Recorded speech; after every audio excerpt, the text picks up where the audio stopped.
What advice have you got for actors who have been thinking about writing for a while? Because I know I was thinking about it for a lot longer than I've actually spent doing it. Both acting and writing share something in that if you get it right, you make it look easy. And people just assume that anyone just does it, but there's no art or craft involved in it. So how many times have you been at that barbecue, where somebody's uncle come up and goes, "Oh, you're an actor. What do you have to study for that for? You just do it, don't you?"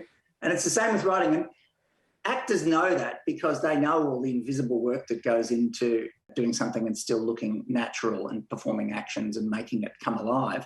But it's interesting that some actors, when they go to write, they actually make the same mistake and they just assume, "Oh, that's just going to be easy. I'll just sit there and I'll write down the first thing I think of. Oh, okay, it's two characters and they're just chatting," and they just start typing something in script form and assume that that's going to work. So there has to be some sense of looking into all the mysterious principles that make storytelling work.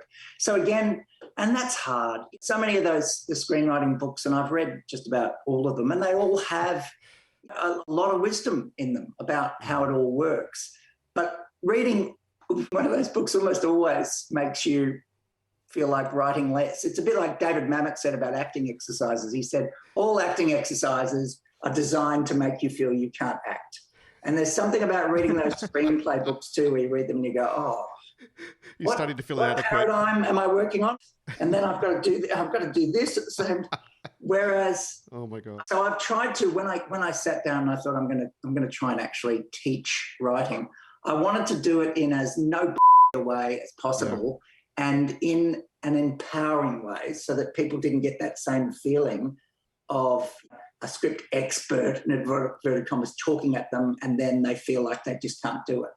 So what I concentrate on is just building story, really, and that's a tough gig, to build something out of air, out of nothing, a series of events that make sense and people are not going to be bored by, that gives them some sort of emotional kick. It's virtually impossible.